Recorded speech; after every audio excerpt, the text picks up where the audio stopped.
परम ब्रह्म का अवतरण इसी अयोध्या नगरी में हुआ। राम नगरी बनने का गौरव इसे और विलक्षण बनाता है। भगवान श्री राम अगर अगम, अगोचर और अनंत हैं, तो अयोध्या नगरी का अस्तित्व अनादिकाल से अद्भुत, अलौकिक और अक्षुण्य है। श्री राम नाम ही अयोध्या को संस्कृति के सर्वोच्च शिखर पर बैठाता है। भगवान श्री राम कोटि कोटि जनगण के मन और हृदय में वास करते हैं। प्रधानमंत्री नरेंद्र मोदी पहुंच चुके हैं हनुमानगढ़ी। परंपरा का निर्वहन करते हुए प्रधानमंत्री यहां पर पवनसुत हनुमान के दर्शन करेंगे। सीढ़ियों को चढ़ते हुए भारतीय वेशभूषा में, परंपरागत परिधान में प्रधानमंत्री नरेंद्र मोदी और उत्तर प्रदेश के मुख्यमंत्री योगी आदित्यनाथ इस समय पहुंच चुके हैं भगवान हनुमान के दरबार में। और साथ ही साथ यहां पर आप देख रहे हैं कि हस्त प्रक्षालन कर अपने जूतों को उतारकर हस्त प्रक्षालन कर अब वो परंपरागत तरीके से हनुमान जी के दर्शन के लिए अभिमुख हो रहे हैं।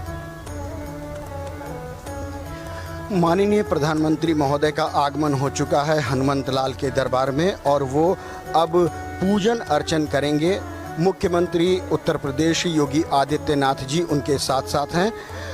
हनुमान गढ़ी के भीतर प्रवेश करते समय जब आप चलते हैं ये परिक्रमा मार्ग से जिधर से प्रधानमंत्री जी जा रहे हैं, तो हनुमान बाहुक सुंदरकांड, हनुमान चालीसा उत्कीर्ण है संगमरमर के प्रस्तरों पर।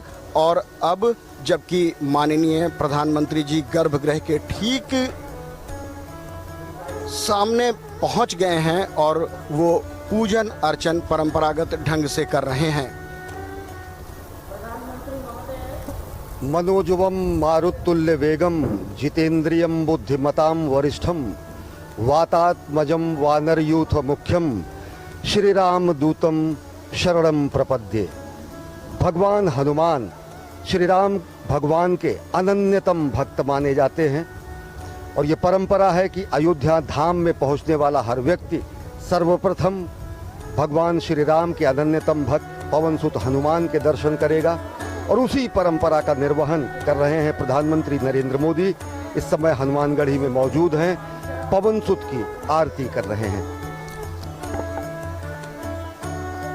अपने आप में बहुत ही ऐतिहासिक अवसर।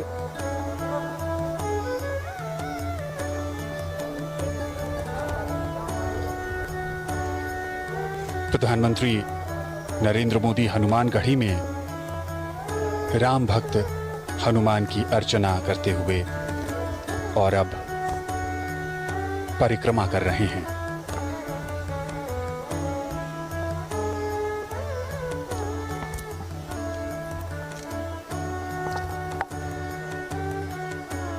आज एक लंबे इंतजार के बाद वो शुभ मुहूर्त और अब राम भक्त हनुमान के हनुमानगढ़ी में प्रधानमंत्री। मान्यताओं के अनुसार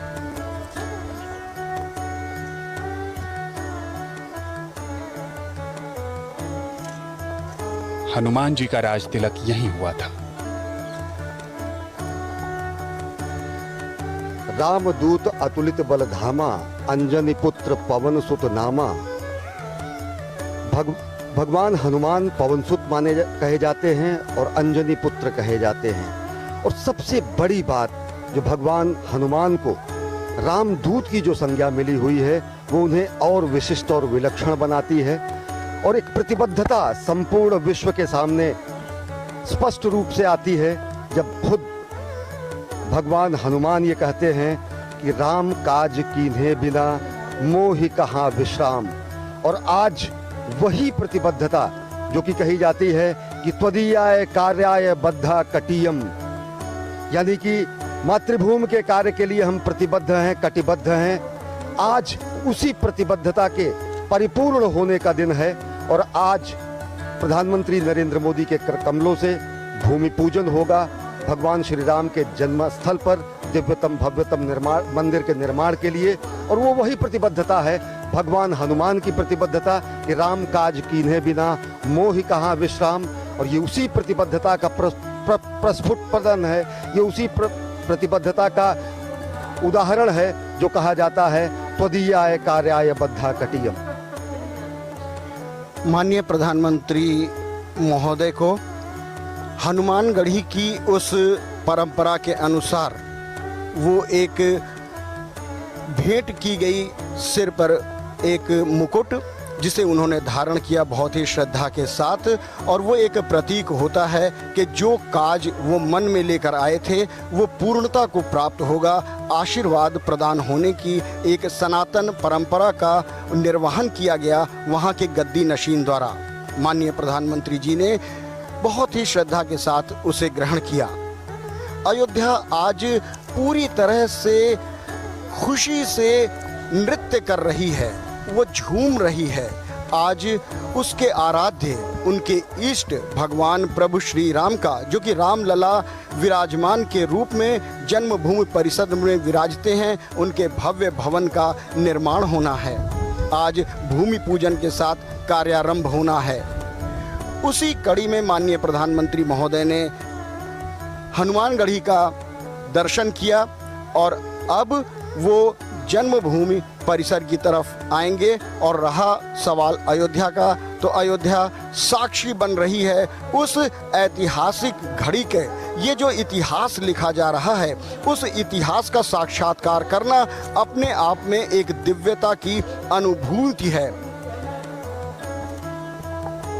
अयोध्या का जिक्र जब भी किया जाता है, उस धार्मिक शहर के साथ श्री राम और सरयू नदी का महत्व भी हमेशा से ही सामने आता है। रामलला, उनके साथ भाई भरत, लक्ष्मण, शत्रुघ्न, साथ में हैं राम भक्त हनुमान, शालिग्राम और प्रधानमंत्री। हनुमानगढ़ी के बाद अब रामलला के दर्शन और पूजन के लिए आएंगे। राम का रामत्व उनकी संघर्षशीलता में है। राम के संघर्ष से साधारण जनता को एक नई शक्ति मिलती है। कभी न हारने वाला मन, विपत्तियां हजार हैं। राम रोते हैं, बिलखते हैं, पर हिम्मत नहीं हारते हैं। सरयू के तट पर पिछले कुछ दिनों से भव्य तैयारी की गई है। दिव्य आरती का आयोजन किया गया। इस पूरे उत्सव को एक मनभावन रूप दिया गया और विहंगम नजारा अपने आराध्य, अपने प्रभु मर्यादा पुरुषोत्तम राम को अनूठे ढंग से समर्पित ये कार्यक्रम और पूरे अयोध्या नगरी को प्रकाश की रोशनी से जगमग किया गया।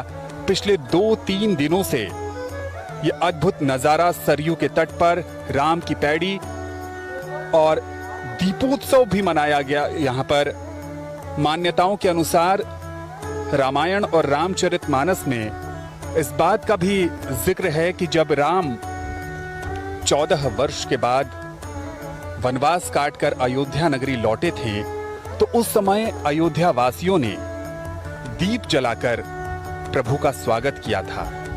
और अब जब अवसर राम मंदिर के निर्माण शिलान्यास का है, भूमि पूजन का है, तो एक बार फिर प्रभु श्री राम की जन्मस्थली अयोध्या ने उन्हें दीपोत्सव के सहारे याद किया, स्वागत किया और उनसे प्रार्थना भी की कि उनकी कृपा से ही ये भव्य और दिव्य आयोजन अपनी संपूर्णता को प्राप्त कर सकता है।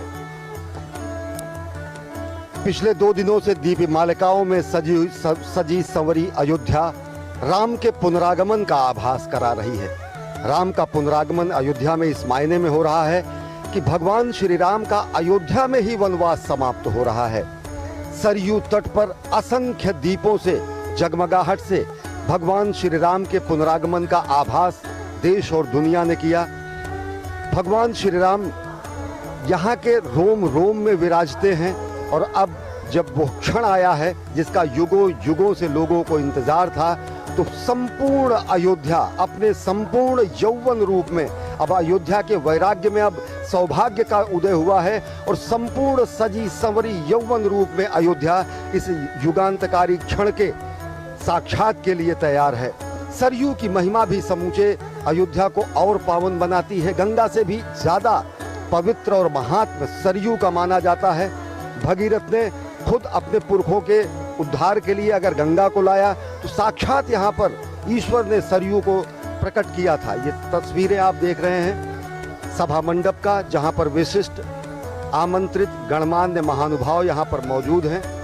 तस्वीरों में आप अनेक लोगों को आप पहचान सकते हैं। और साथ ही साथ यह दृश्य है गर्भगृह का, जहाँ पर प्रधानमंत्री नरेंद्र मोदी देश के विद्वत काशी विद्वत परिषद और लब्ध प्रतिष्ठित कर्मकांड विशेषज्ञों की मौजूदगी में अभिजीत मुहूर्त में भूमि पूजन करेंगे। ये वही आसन है, ये वही क्षण है, ये वही स्थान है, ये वही गर्भगृह है जहां पर प्रधानमंत्री नरेंद्र मोदी भूमि पूजन करेंगे और दिव्यतम भव्यतम मंदिर के निर्माण का कार्यारंभ होगा। काशी और अयोध्या के तमाम कर्मकांडी विद्वतों ने अपना अपना आसन ग्रहण कर लिया है, क्योंकि भगवान राम के कार्य में जो उनकी भागीदारी है वो उन्होंने सुनिश्चित कर ली है। क्योंकि मर्यादा पुरुषोत्तम भगवान राम एक ऐसी अद्भुत मर्यादा है जिनका पालन किया जाता है। राम हमारे समाज के लिए एक आचरण है जिन्हें हम अपने स्वभाव में ढालते हैं। राम एक जीवन शैली है जिसे हम प्रतिदिन जीते हैं और जीने की प्रक्रिया में हम सुख और आनंद पाते हैं। कष्टों, दुखों, विपत्तियों, आपत्तियों में किस तरह से धैर्य धारण करना है, ये हमें प्रभु श्री राम सिखाते हैं। सीमित संसाधनों से अजेय पराक्रमी को भी परास्त करने की कला हमारे राम जी ही हमें सिखाते हैं। और इसीलिए राम किसी देश, काल, जाति, धर्म या पंथ से बंधे नहीं हैं।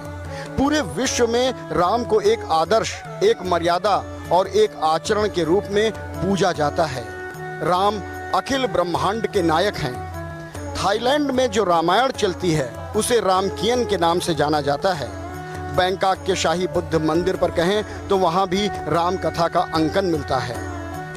इंडोनेशिया में राम को राष्ट्रीय पुरुष माना गया है और रामायण को वहाँ के लोग अपनी सांस्कृतिक धरोहर कहते हैं। मलेशिया की बात करें तो वहाँ भी कठपुतलियों से राम कथा का मंचन किया जाता है, जिसे हिरायत सेरी रामा कहते हैं। सुदूर रसिया में वर्षों पहले एलेक्साई वारानिकोव ने रशियन भाषा में रामायण का अनुवाद किया। पादरी एटकिंस ने सबसे पहले श्री रामचरितमानस का अनुवाद किया।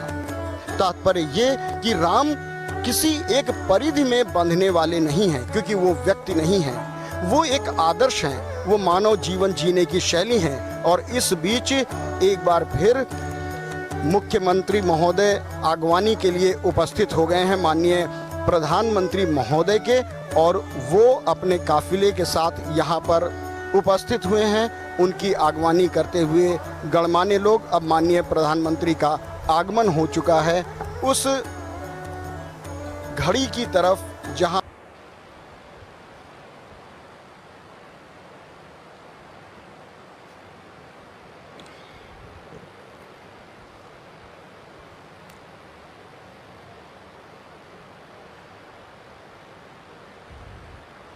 पहले मेरे साथ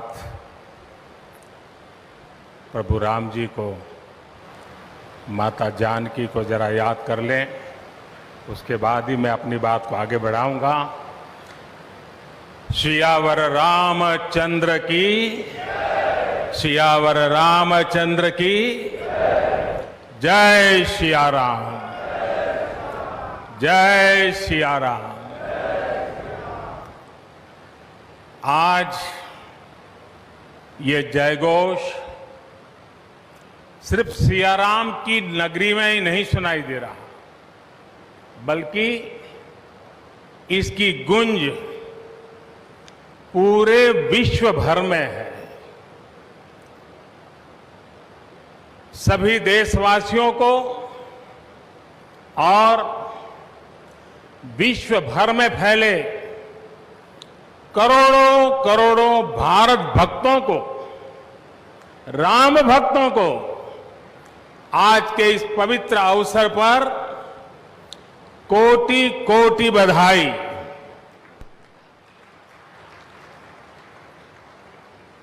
मंच पर विराजमान उत्तर प्रदेश के ऊर्जावान, यशस्वी, लोकप्रिय मुख्यमंत्री श्रीमान आदित्य योगीनाथ जी,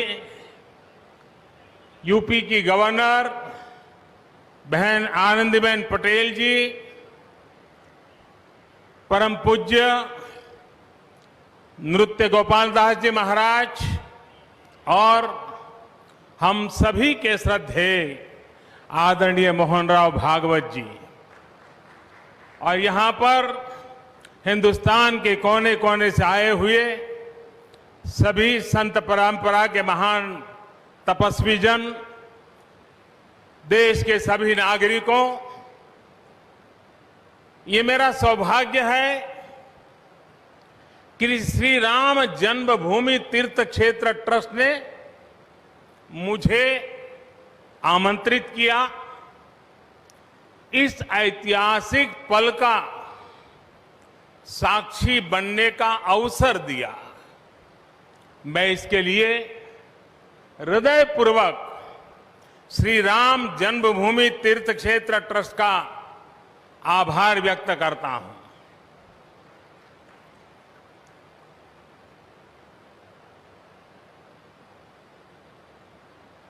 और आना बड़ा स्वाभाविक भी था, क्योंकि राम काज किनु बिनु मोहि कहां बिसराम।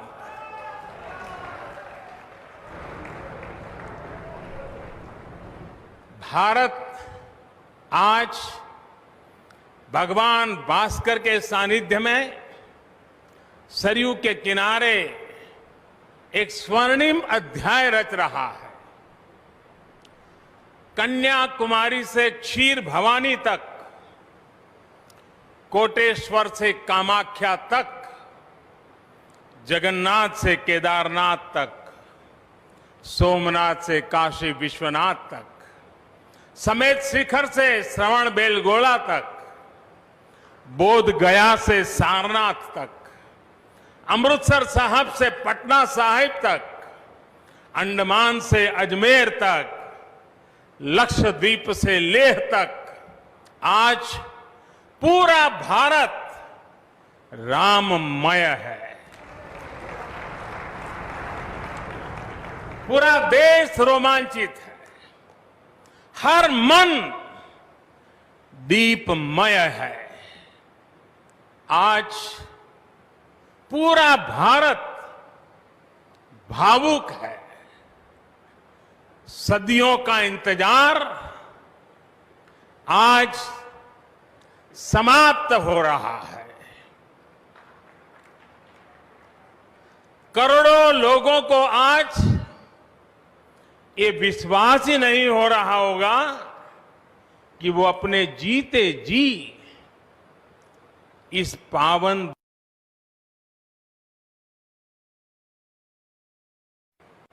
महानुभावों, बरसों से टाट और टेंट के नीचे रहे हमारे रामलला के लिए अब एक भव्य मंदिर का निर्माण होगा। टूटना और फिर उठ खड़ा होना सदियों से चल रहे इस व्यतिक्रम से राम जन्मभूमि आज मुक्त हुई है।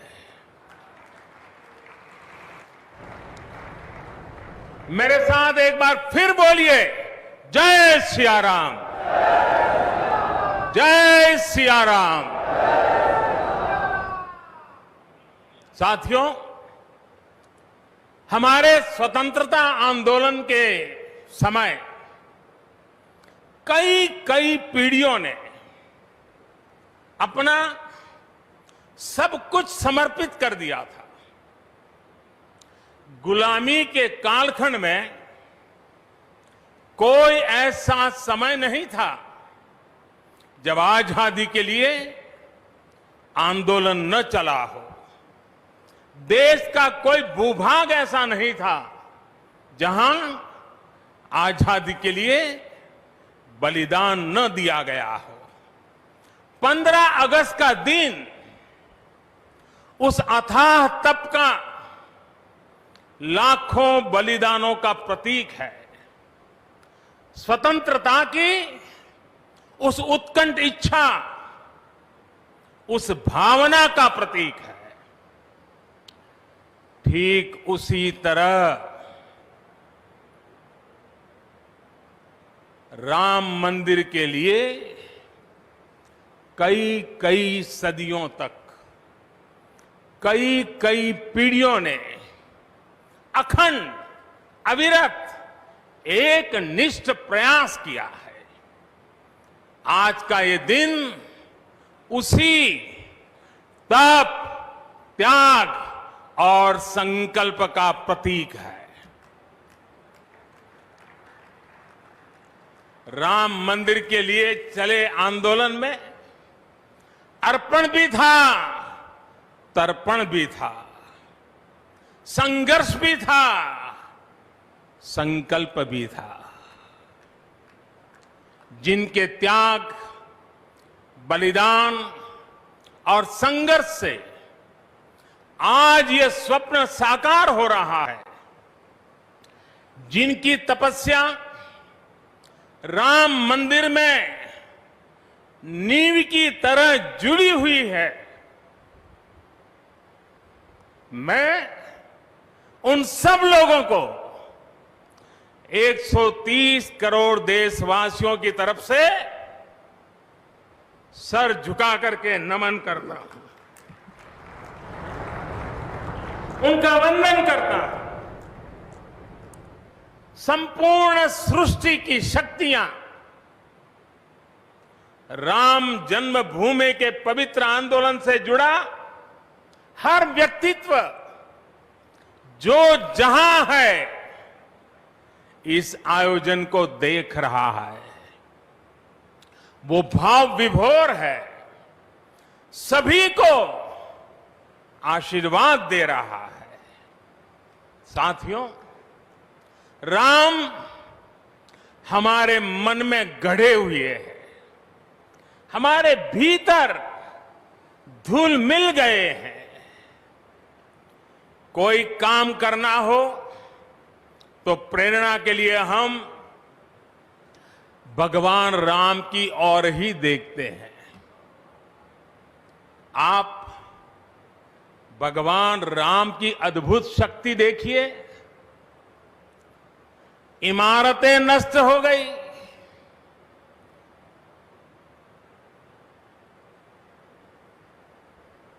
क्या कुछ नहीं हुआ? अस्तित्व मिटाने का हर कोई प्रयास हुआ, बहुत हुआ, लेकिन राम आज भी हमारे मन में बसे हैं, हमारी संस्कृति के आधार है। श्री राम भारत की मर्यादा है। श्री राम मर्यादा पुरुषोत्तम है। इसी आलोक में अयोध्या में राम जन्मभूमि पर श्री राम के इस भव्य दिव्य मंदिर के लिए आज भूमि पूजन हुआ है। यहां आने से पहले मैंने हनुमानगढ़ी का दर्शन किया। राम के सब काम हनुमान ही तो करते हैं। राम के आदर्शों की कलयुग में रक्षा करने की जिम्मेदारी भी हनुमान जी की ही है। हनुमान जी के आशीर्वाद से श्री राम मंदिर भूमि पूजन का आयोजन शुरू हुआ है। साथियों, श्री राम का मंदिर हमारी संस्कृति का आधुनिक प्रतीक बनेगा। और मैं जानबूझ करके आधुनिक शब्द का प्रयोग कर रहा हूं, हमारी शाश्वत आस्था का प्रतीक बनेगा, हमारी राष्ट्रीय भावना का प्रतीक बनेगा। और ये मंदिर करोड़ों करोड़ लोगों की सामूहिक संकल्प शक्ति का भी प्रतीक बनेगा। ये मंदिर आने वाली पीढ़ियों को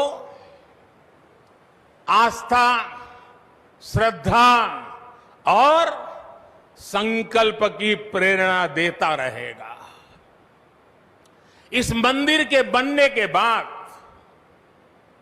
अयोध्या की सिर्फ भव्यता ही नहीं बढ़ेगी, इस क्षेत्र का पूरा अर्थतंत्र भी बदल जाएगा।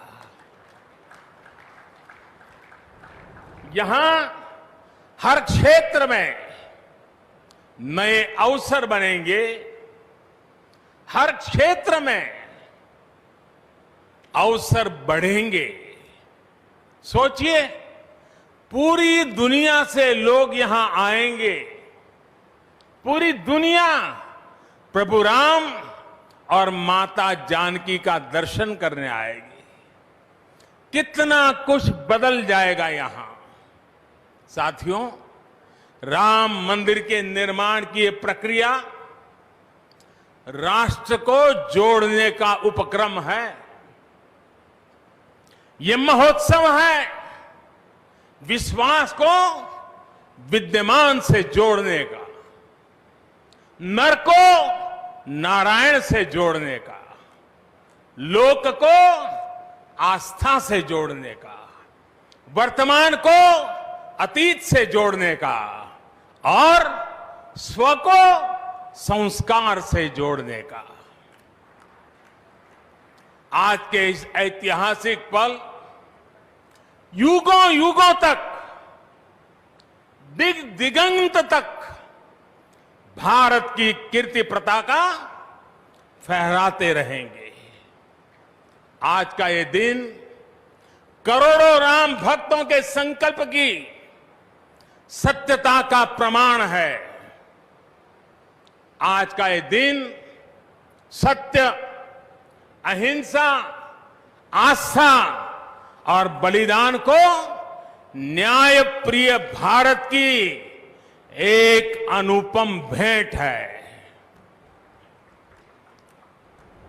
कोरोना से बनी स्थितियों के कारण भूमि पूजन का ये कार्यक्रम अनेक मर्यादाओं के बीच हो रहा है। श्री राम के काम में मर्यादा का जैसा उदाहरण प्रस्तुत किया जाना चाहिए, देश ने वैसा ही उदाहरण प्रस्तुत किया है। इसी मर्यादा का अनुभव हमने तब भी किया था जब मानवीय सर्वोच्च न्यायालय ने अपना ऐतिहासिक फैसला सुनाया था। हमने तब भी देखा था कि कैसे सभी देशवासियों ने शांति के साथ सभी की भावनाओं का ध्यान रखते हुए व्यवहार किया था। आज भी हम हर तरफ वही मर्यादा देख रहे हैं। साथियों, इस मंदिर के साथ सिर्फ नया इतिहास ही नहीं रचा जा रहा, बल्कि इतिहास खुद को दोहरा भी रहा है। जिस तरह गिलहरी से लेकर वानर और केवट से लेकर वनवासी बंधुओं को भगवान राम के विजय का माध्यम बनने का सौभाग्य मिला, जिस तरह छोटे छोटे ग्वालों ने भगवान श्री कृष्ण द्वारा गोवर्धन पर्वत उठाने में बड़ी भूमिका निभाई, जिस तरह मावड़े छत्रपति वीर शिवाजी की स्वराज स्थापना के निमित्त बने। जिस तरह गरीब, पिछड़े, विदेशी आक्रांताओं के साथ लड़ाई में महाराजा सुहेलदेव के संबल बने, जिस तरह दलितों, पिछड़ों, आदिवासियों, समाज के हर वर्ग ने आजादी की लड़ाई में गांधी जी को सहयोग दिया, उसी तरह आज देश भर के लोगों के सहयोग से राम मंदिर निर्माण का ये पुण्य कार्य प्रारंभ हुआ है। हम जानते हैं, जैसे पत्थरों पर श्री राम लिखकर, पत्थरों पर श्री राम लिखकर राम सेतु बनाया गया, वैसे ही घर घर से, गांव गांव से श्रद्धापूर्वक पूजी शिलाएं यहां ऊर्जा का स्रोत बन गई है। देश भर के धामों और मंदिरों से लाई गई मिट्टी और नदियों का पवित्र जल वहां के लोगों की, वहां की संस्कृति और वहां की भावनाएं आज यहां की एक अमोघ शक्ति बन गई है। वाकई वाकई ये न भूतो न भविष्यति है।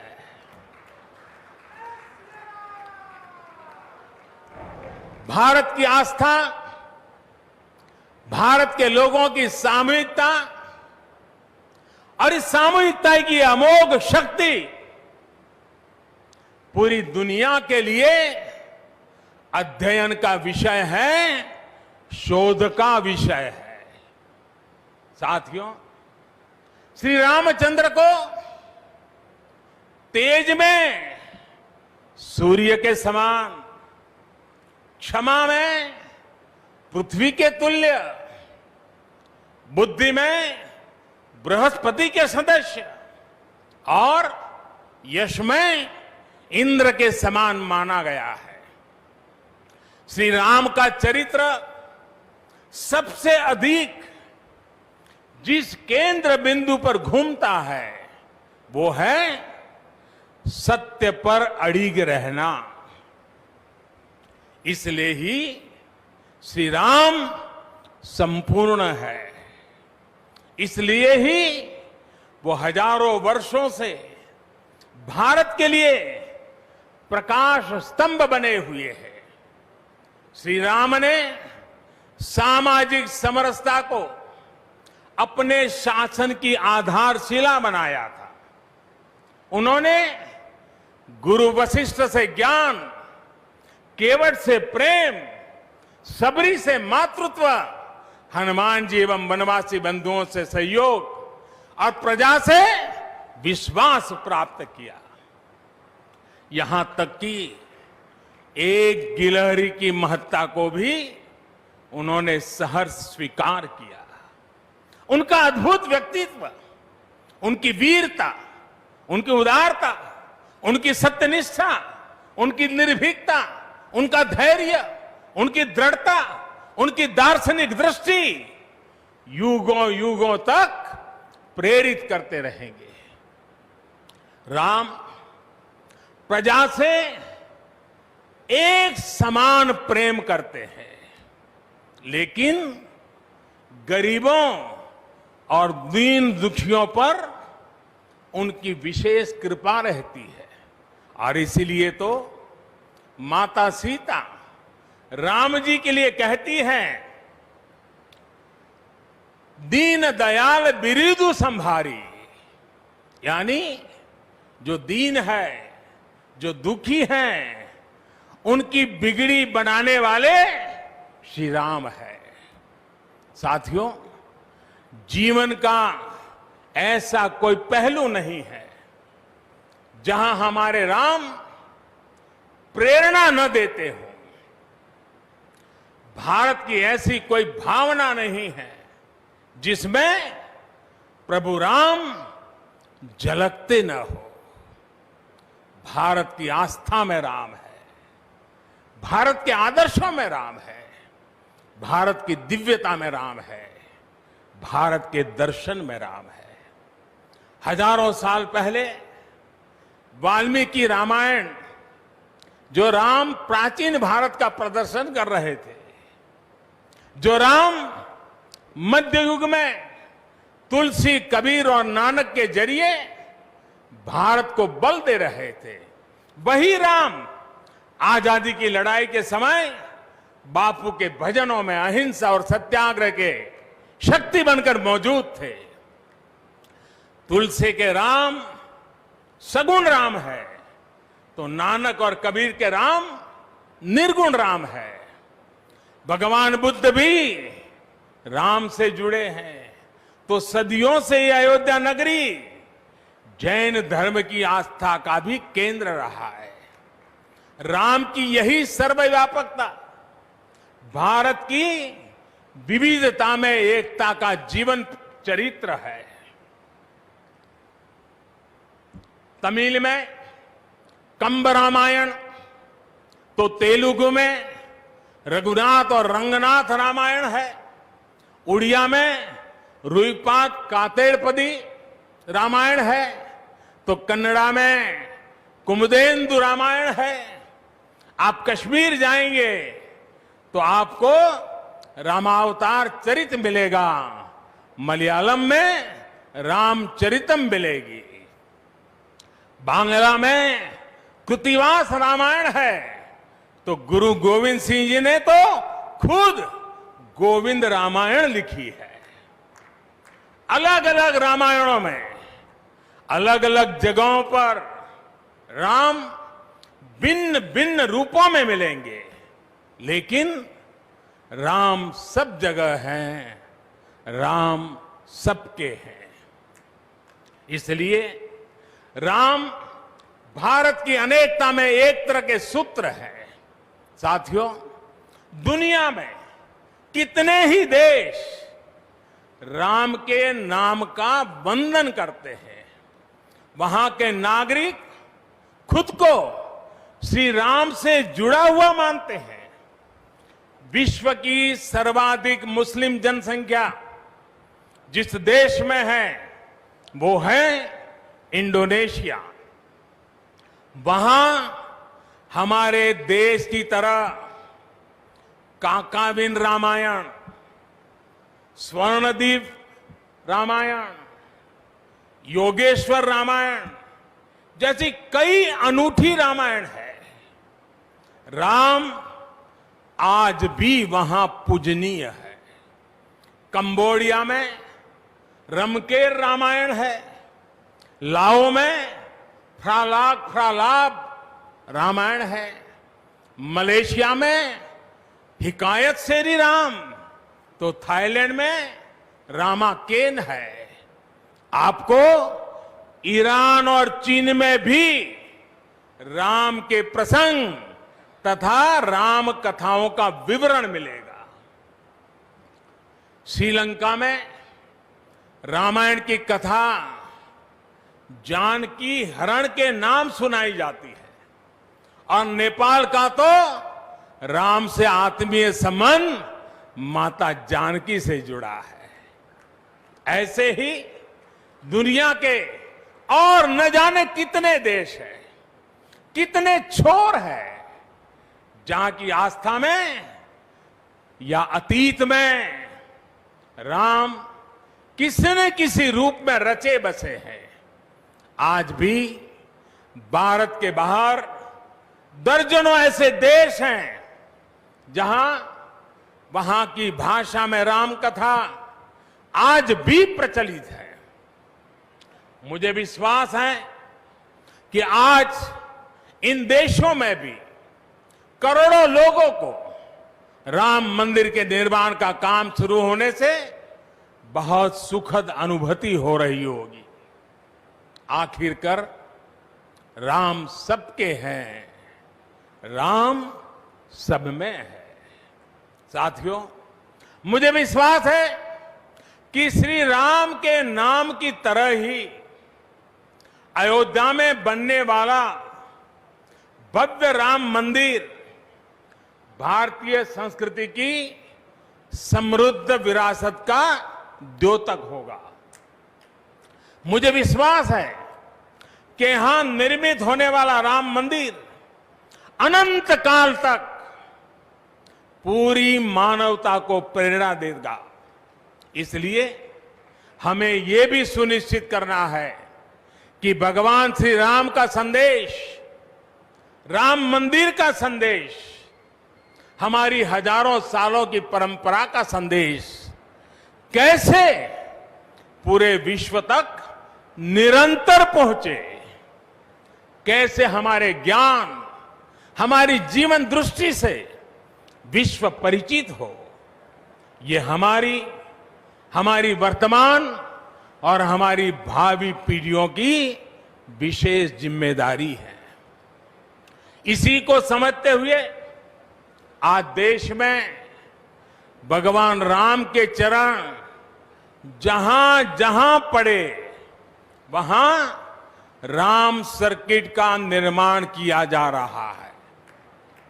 अयोध्या तो भगवान राम की अपनी नगरी है। अयोध्या की महिमा तो खुद प्रभु श्री राम ने कही है। जन्मभूमि मम पुरी सुहावनी। यहां राम कह रहे हैं, मेरी जन्मभूमि अयोध्या अलौकिक शोभा की नगरी है। मुझे खुशी की आज प्रभु राम की जन्मभूमि की भव्यता, दिव्यता बढ़ाने के लिए कई ऐतिहासिक काम हो रहे हैं। साथों, हमारे यहां शास्त्रों में कहा गया है, न राम सदस्यो राजा पृथ्व्याम नीतिवान अभूत। यानी कि पूरी पृथ्वी पर श्री राम के जैसा नीतिवान शासक कभी हुआ ही नहीं। श्री राम की शिक्षा है, नहीं दरिद्र को दुखी न दीना। कोई भी दुखी न हो, गरीब न हो। श्री राम का सामाजिक संदेश है, पहुष्ट नर नारी कह समाज उत्सव शोभित। नर नारी सभी समान रूप से सुखी हो, भेदभाव नहीं। श्री राम का निर्देश है, कच्चित ते दयती है सर्वे है कृषि गोरक्ष जीविना। किसान, पशुपालक सभी हमेशा खुश रहे। श्री राम का आदेश है, कश्चित वृद्धांच बालांच वैद्यान मुखान राघव त्रिभिहि ऐते बुभूष से। बुजुर्गों की, बच्चों की, चिकित्सकों की सदैव रक्षा होनी चाहिए। ये कोरोना ने हमको बराबर सिखा दिया है। श्री राम का आह्वान है, जो सभित आवा सरनाई रखी हूं ताही प्राण की नाई। जो शरण में आए उसकी रक्षा करना सभी का कर्तव्य है। श्री राम जी का ही ये संदेश है, श्री राम जी का भी कमिटमेंट है, जननी जन्मभूमिश्च स्वर्गादपि गरीयसी। अपनी मातृभूमि स्वर्ग से भी बढ़कर होती है। और भाइयों बहनों, ये भी श्री राम की नीति है। और वो क्या है? भय बिनु होई न प्रीति। इसलिए हमारा देश जितना ताकतवर होगा उतनी ही प्रीति और शांति भी बनी रहेगी। राम की यही नीति, राम की यही रीति सदियों से भारत का मार्गदर्शन करती रही है। राष्ट्रपिता महात्मा गांधी ने इन्हीं सूत्रों, इन्हीं मंत्रों के आलोक में राम राज्य का सपना देखा था। राम का जीवन, उनका चरित्र ही गांधी जी के राम राज्य का रास्ता है। साथियों, स्वयं प्रभु श्री राम ने कहा है, देश काल अवसर अनुआहारी, बोले वचन विनित विचारी। अर्थात राम समय, स्थान और परिस्थितियों के हिसाब से बोलते हैं, सोचते हैं, करते भी है। राम हमें समय के साथ बढ़ना सिखाते हैं, समय के साथ चलना सिखाते हैं। राम परिवर्तन के पक्षगर है, राम आधुनिकता के पक्षगर है। उनकी इन्हीं प्रेरणाओं के साथ, श्री राम के आदर्शों के साथ भारत आज आगे बढ़ रहा है। साथियों, प्रभु श्री राम ने हमें कर्तव्य पालन की सीख दी है। अपने कर्तव्यों को कैसे निभाएं, इसकी सीख दी है। उन्होंने हमें विरोध से निकलकर बोध और शोध का मार्ग दिखाया है। हमें आपसी प्रेम और भाईचारे के जोड़ से राम मंदिर की इन शिलाओं को जोड़ना है। हमें ध्यान रखना है, जब जब मानवता ने राम को माना है, विकास हुआ है। जब जब हम भटके हैं, विनाश के रास्ते खुले हैं। हमें सभी की भावनाओं का ध्यान रखना है। हमें सबके साथ से, सबके विश्वास से सबका विकास करना है। अपने परिश्रम, अपनी संकल्प शक्ति से एक आत्मविश्वासी और आत्मनिर्भर भारत का निर्माण करना है। साथियों, तमिल रामायण में श्री राम कहते हैं, कालम तान इंड इनुम इरितु पोलाम। भाव ये कि अब देरी नहीं करनी है, अब हमें आगे बढ़ना है। आज भारत के लिए भी, हम सबके लिए भी भगवान राम का यही संदेश है। मुझे विश्वास है, हम सब आगे बढ़ेंगे, देश आगे बढ़ेगा। भगवान राम का ये मंदिर युगों युगों तक मानवता को प्रेरणा देता रहेगा, मार्गदर्शन करता रहेगा। वैसे कोरोना की वजह से जिस तरह के हालात हैं, प्रभु राम का मर्यादा का मार्ग आज और अधिक आवश्यक है। वर्तमान की मर्यादा है 2 गज की दूरी, मास्क है जरूरी। मर्यादाओं का पालन करते हुए सभी देशवासियों को प्रभु राम, माता जानकी स्वस्थ रखें, सुखी रखें, यही प्रार्थना है। सभी देशवासियों पर माता सीता और श्री राम का आशीर्वाद बना रहे। इन्हीं शुभकामनाओं के साथ सभी देशवासियों को एक बार फिर कोटि कोटि बधाइयां। मेरे साथ पूरे भक्ति भाव से बोलिए, सियापति रामचंद्र की, सियापति रामचंद्र की, सियापति रामचंद्र की। बहुत बहुत धन्यवाद। हम अपने मान